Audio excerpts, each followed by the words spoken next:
نقفل موبايلاتنا ونشرب قهوة. الواقع الافتراضي، لا مش الواقع الافتراضي. الذكاء الاصطناعي، لا مش الذكاء الاصطناعي. الواقع الافتراضي مع الذكاء الاصطناعي. بصوا بكل المقاييس العالم بيتلخبط اليومين دول.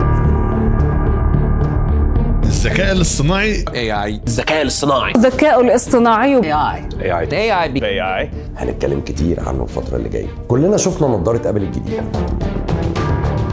أنا عايز بس أسألكوا سؤال، ما فكرتكوش بحاجة من مسلسل بلاك ميرور؟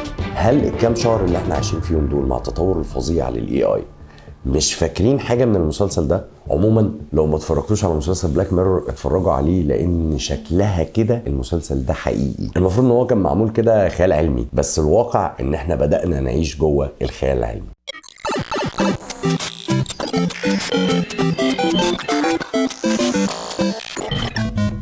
من كام اسبوع كده ابل نزلت لنا اختراع جديد، وهو نظارة ابل الجديدة، الواقع الافتراضي. اساسا موضوع الواقع الافتراضي ده موضوع مربك جدا. اللي احنا عارفينه ان الواقع هو الحقيقة اللي بنعيشها، النقطة المعينة من الزمان والمكان اللي احنا فيها حاليا. فده ممكن يبقى افتراضي ازاي؟ حتى تعبير الفيرتشوال رياليتي نفسه مربك، الحقيقة المتخيلة. Whoa. Okay.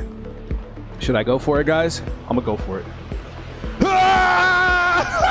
Shoot! Do I have a parachute? يعني انت هتعيش في حقيقه بس جوه خيال. بالذمه الكلام اللي انا بقوله ده منطقي؟ عارفين السحله؟ يعني ايه سحله؟ السحله دي يعني ان انت بتسيب كل حاجه وراك وقدامك وايا كان ايه اللي حواليك، وبتقعد تتسحل في حاجه معينه. مسحول في لعبه، مسحول في فيلم، مسحول في مشكله في الشغل، مسحول في مش عارف ايه. السحله فكرتها ان انت بتسيب اللي وراك وقدامك وبتقعد تتسحل في حاجه بتعملها. وباي ذا واي المونتاج سحله، اهرب. من اشهر زوايا التصوير زاويه اسمها البي او في، البوينت اوف فيو، واللي فيها الكاميرا بتورينا الشخصيه اللي قدامنا على الشاشه شايفه ايه. لما تيجي تتفرج على مسلسل او فيلم دايما بتشوف الشخصيه بتكلم شخصية تانية، فانت لازم تشوف طول الوقت رد فعل الشخصية التانية على الشخصية الاولى ايه في الكلام، ودايما لازم تشوف الكلام نفسهم بينهم ماشي ازاي، والشخصية دي شايفة ايه والشخصية دي شايفة ايه. كل ده بيدخلك جوه المشهد، كل ده بيخليك مصدق الحالة اللي بتحصل. لو الشخصية الاولى قالت كلمة انفعالية فالشخصية التانية دمعت، انت بتعرف ان هي كلمة انفعالية مش بمجرد الكلمة، انت بتعرف كمان من الرياكشن بتاع الشخصية التانية، وهكذا. وطبعا ده ليه سحره الخاص في ان هو يخليك تقعد تتسحل مع الفيلم او مع المسلسل. وخدوا بقى النظريه دي وطوروها في الالعاب اللي موجوده سواء على بلاي ستيشن او سواء على الكمبيوتر، ان هم خلقوا جوه الالعاب دي في الكاركترز بتاعتها البوينت اوف فيو. فبقيت انت طول الوقت وانت قاعد بتلعب بلاي ستيشن انت مصدق ان انت سبايدر مان، انت بتفكر كسبايدر مان، انت بتفكر كأن انت اساسا حقيقي في اساسا كريد، لدرجه ان من كتر الواقعيه ان انت لو فكرت في فكرك الطبيعي في المهمة اللي انت بتعملها انت مش هتحل اللعبة او مش هتحل المهمة. لازم تفكر زي ما سبايدر مان بيفكر او زي ما باتمان بيفكر. كل النقط دي علشان انت تصدق الكاركتر دي كان من ضمن الحاجات اللي محطوطة فيها هي لعبة البي او في. وقف لي بقى كده المزيكا. ودي سر الشكوى اللي بيشتكي منها جميع اولياء الامور، بان الواد سايب اللي وراه وقدامه وقاعد طول الليل والنهار على البلاي ستيشن. ايوه دي ايام ما يعلم بيها الا ربنا.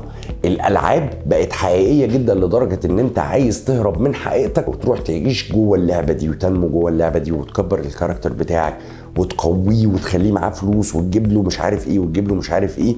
وهي سحله من ضمن السحله. شركات كتيره جدا بدات ان هي تعملها وبدات ان هي تخلط فيها الواقع الافتراضي، وبداوا ان هم يماركتوا ليها بكل المقاييس، ولكن دايما بيفشلوا. ما حققتش نص نجاح الكمبيوترز ولا البلاي ستيشن ولا الاكس بوكس ولا كل العالم ده، ما حققتش نص نجاح الى ان قتلنا هذا البعبع الكبير ابل. السبب الرئيسي في ان الناس بتخاف من نظارات الفي ار ان هي بتلغي اتصالهم الخارجي عن العالم. طالما انت حاطط البتاعه دي على دماغك خلاص انت فصلت، حقيقي فصلت، رحت سمعت حاجات وشفت حاجات وعشت في حته تانية وعشت في حياه اللي مصممها كرييتور. يعني حضرتك كده ممكن تتخيل ان لو انت دخلت على حد لابس نظاره في ار وسرقت بيته او خدت اي حاجه منه او خطفته هو شخصيا ورحت سومت اهله على فلوس او عملت اي حاجه، هو ولا هو هنا، هو شبه متخدر، هو شبه نايم اكلينيكيا، هو في حته تانية خالص. طبعا الموضوع مش بالافوره اللي انا بحكي بيها دي، ولكن هو فعلا مش مركز معاك، هو مسحول لدرجه ان هو لو لابس النضاره دي وقاعد على كنبه وانت حقيقي دخلت اتسحبت عملت اي حاجه حواليه، هو مش حاسس بيك، هو مش شايفك اصلا. ودي مصيبه سودة، ومش بقول ان هي دي حاجه كويسه. راح جايه بقى جايه لنا نضاره ابل الجديده باختراع جديد، وراح جايه بقى شايلالك المشكله دي وحلها لك في ان النضاره دي بقى فيها حساسات بتحسسك دايما ان انت فين، انت في العالم بقى الخيالي ولا العالم الافتراضي ده. يعني لو حد دخل الاوضه عليك هي بتنبهك وبتديك الارم ده. حتى الكاميرا بتاعه النضاره نفسها هتجيبهولك وهو داخل. بس تفتكر بقى ده كافي وكفيل انه يحلك من السحله دي؟ مصطفى، هو انت ليه بتكلمنا في الموضوع ده؟ انا بكلمكم في الموضوع ده علشان انا دايما مؤمن ان استخدام التكنولوجيا زياده عن اللزوم ممكن يؤدي الى كوارث، وده الانسايت الحقيقي اللي انا طلعت بيه لما اتفرجت على مسلسل بلاك ميرور. مسلسل بلاك ميرور انت كل حلقه بتدخل فيها بتتفرج على التكنولوجيا، بتستمتع جدا بيها وبتقول يا سلام على التطور الجميل، ولكن اول ما بيزيد عن حده بيقلب ضد البشريه وبيؤدي الى كوارث. فدايما خلينا نكون متفقين ان مهما حصل تطور لازم يكون انت عندك بالانس اصلا جوه دماغك، انت الحاجه دي هتستخدمها بنسبه قد ايه. بس طبعا هو مش سوداوي قوي كده، لان في حاجات حلوه جدا. الجميل في الموضوع انه هيبقى متوصل يا بيه على التليفون بتاعك وعلى اللابتوب بتاعك وعلى الايباد بتاعك وعلى اي حاجه ليها علاقه باي كلاود، فتقدر تعمل ديسبلاي لاي حاجه انت عايزها من الداتا بتاعتك في اي مكان ايا كان ايه هو. بس يا ترى بقى انت ضامن ان عقلك يفضل طول الوقت مميز الخط الفاصل بين الحقيقة والخيال؟ في فيلم نزل وقلب الدنيا الفترة اللي فاتت اسمه Everything Everywhere All at Once. الفيلم ده بيربط دايما بين الواقع والواقع الافتراضي. I've seen thousands of Evelyns. You can access all the memories. هو مش افتراضي، هو الفيلم ليه حكايته، ولكن هو واقع تاني. حد هيعيش طول الوقت حكايتين او 3 أو 4. مش عايز احرق بالنسبه لكم الفيلم، ولكن الفيلم مهم جدا. هل بقى احنا هنقدر نفصل لو احنا اتسحلنا في السحله دي الواقع الافتراضي والواقع الحقيقي؟ برضو ما اعرفش. طيب هل النضاره دي ممكن تاثر بشكل ما على صناعه السينما؟ تعالوا بقى نرجع بقى لموضوعنا بقى، مش توتوريال الكلام الحلو. خد بقى كده شويه حاجات خزعبليه هنتكلم عليها، وده الموضوع اللي انا كلمتك فيه عن الاي اي والتطور الاي اي مع الواقع الافتراضي. حضرتك شركه ابل بتقدم لك في النضاره دي، اسمع بقى يا سيدي، اولا بتصور تصوير ثلاثي الابعاد، كمان بتقنيه ال4K، ثانيا السماعات بتاعتها بنظام دولبي يا فندم. نظام دولبي، حضرتك عارف يعني ايه نظام دولبي ده؟ ممكن اعمل لكم عليه حلقه لمده 3 ساعات عن نظام دولبي ده عامل ازاي اصلا. فانت ممكن تستخدم اصلا النضاره دي كوحده تصوير كامله ووحده مكساج كامله اصلا، وحضرتك قاعد حاطط النضاره دي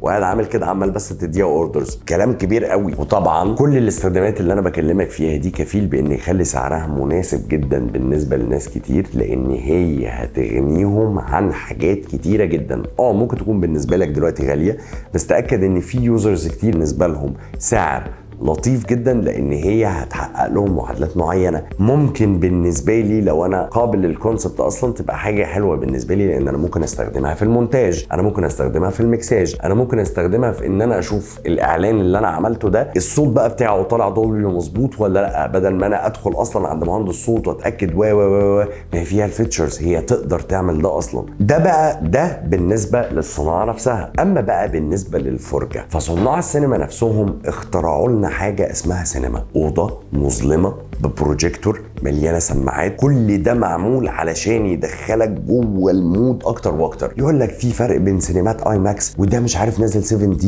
وده نازل 3D وده وكل دي كلها تفاصيل علشان تدخلك جوه واقع الفيلم اكتر، وتخليك تعيش حاله وقصه الفيلم وانت مرتاح وحاسس ان انت في قلب الفيلم معاهم. جميل. تفتكر بقى لما نظاره زي دي تتطور جدا وهيكون فيها سماعات الدولبي وهيكون فيها طريقه العرض دي، مش ممكن تهدد السينمات؟ مش ممكن تهدد البلاتفورمز اصلا؟ يعني مثلا ممكن تلاقي ابل تي في راح جايه عامله حاجه مع النظاره دي وشاريه لك افلام خاصه بيها، والافلام دي قويه جدا، وللاسف الشديد مش هتقدر تشوف الافلام دي غير على النضاره. وارد جدا، ما هو اللي دخلنا جوه حقبه الذكاء الاصطناعي لو انت بقيت محدود في تفكيرك من دلوقتي يبقى انت مالكش موقع في العالم، لان العالم دلوقتي هيروح في اتجاهات تانية خالص. الاوبن سورسز بتاعه الاي اي بتدخل بتغير كل حاجه، وانا شايف ان ده تغيير صحي. هتكلم عنه في حلقات جايه قدام، لان احنا هنتكلم في موضوع الذكاء الاصطناعي ده كتير، ولكن انا شايف ان كل اللي بيحصل ده موضوع صح. خلينا ما نسبقش الاحداث ونشوف مع بعض ايه اللي هيحصل في السينما مع كل التطورات اللي بتحصل في التكنولوجيا الجديده، ونشوف مع بعض احنا كصناع او كناس بتحب الفيلم ميكنج، بتحب التصوير، بتحب الابداع، انت هتتطور انت كمان مع الزمن ولا هتفضل واقف في مكانك؟ وده هيكون موضوع الحلقه اللي جايه على طول من مش توتوريال، وازاي اصلا ممكن تتطور مع المواكبه اللي بتحصل دي. انا خلصت الحلقه دي هي هيكون بدايه الموسم الثاني من برنامج مش توتوريال. ما تنسوش اللايك والشير والكومنتات علشان ربنا يرزقنا ويرزقكم بال $3500 ونروح نجيب النضاره ونشوف هل الموضوع فعلا مستاهل ولا لا.